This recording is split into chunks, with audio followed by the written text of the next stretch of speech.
আওয়ামী লীগ চলে গেছে, কিন্তু আওয়ামী লীগের ছেলাফেলা বা আওয়ামী লীগের বাচ্চা কাচ্চা বাংলাদেশে রয়ে গেছে, যার কারণে একের পর এক আপনার চক্রান্ত হচ্ছে আওয়ামী লীগ ফিরিয়ে আসার আপনার বিভিন্ন প্রকার ব্যবস্থাপনা বা বিভিন্ন লোকদেরকে কাজে লাগিয়ে আওয়ামী লীগ ফিরিয়ে আসার একটা এই সিস্টেম চালু হইতেছে।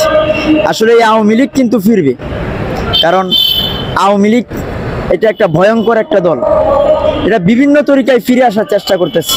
এই আওয়ামী লীগ যদি ফিরে আসে তাহলে কিন্তু দেশ এবং জাতি ধ্বংস হয়ে যাবে। তাই আওয়ামী লীগকে চিরতরে বিলুপ্ত করে দেওয়ার জন্য বাংলাদেশের সর্বস্তরের জনগণ এবং সর্বস্তরের মানুষ এবং সকল রাজনৈতিক দল কাজ করতে হবে।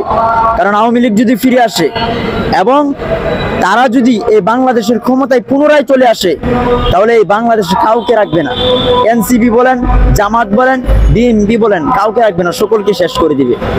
তাই এখন আমাদের ফোকাস থাকতে হবে আওয়ামী লীগের প্রতি, কিভাবে আওয়ামী লীগটাকে শেষ করে দেওয়া যায়।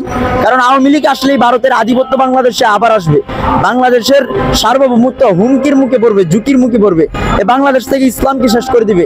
তাই আওয়ামী লীগকে ঠেকাতে হবে, এই বাংলাদেশকে রক্ষা করতে হলে আওয়ামী লীগকে ঠেকাতে হবে, এই বাংলাদেশের অস্তিত্বকে রক্ষা করতে হলে। কারণ আওয়ামী লীগ যদি পুনরায় ফিরে আসে, কারণ আওয়ামী লীগ বারবার কিন্তু ফিরে এসেছে। আপনি আওয়ামী লীগকে নিষিদ্ধ করেছেন, আওয়ামী লীগ কি শেষ হয়ে গেছে? আওয়ামী লীগ নেই, আওয়ামী লীগ কিন্তু বাংলাদেশে রয়ে গেছে, এটা মাথায় রাখতে হবে। এবং তারা ফিরবে, ভয়ঙ্কর রূপ নিয়ে ফিরবে, তখন বাংলাদেশের কারো অস্তিত্ব ঠিক থাকবে না। তাই এখন যদি আপনারা ক্ষমতায় আসার আগে যদি আপনার এত পাগল পাড়া হয়ে যান এবং যদি অন্ধের মতো ক্ষমতার অপব্যবহার করেন আর যদি ভুলভাল কাজ করতে থাকেন, তাহলে কিন্তু আওয়ামী লীগ এই সুযোগে ঢুকে পড়বে। আর আওয়ামী লীগ যদি বাংলাদেশে পুনরায় ঢুকতে পারে, ভারত বাংলাদেশটাকে এমন ভাবে তারা গঠন করবে এবং তাদের অঙ্গরাজ্য হিসাবে তৈরি করবে। এই বাংলাদেশের মানুষ যে টুপি পরার সেই ব্যবস্থা থাকবে না আওয়ামী লীগ যদি আবার আসে।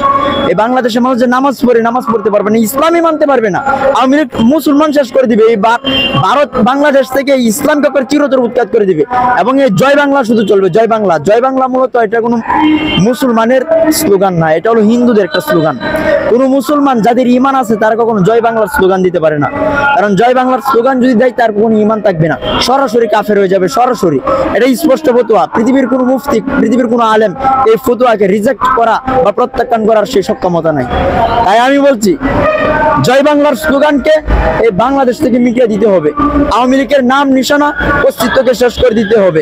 ভারতের আধিপত্য বাংলাদেশে যাতে প্রবেশ না করতে পারে, এই ব্যাপারে আমাদেরকে গুরুতরভাবে শক্তভাবে কাজ করতে হবে।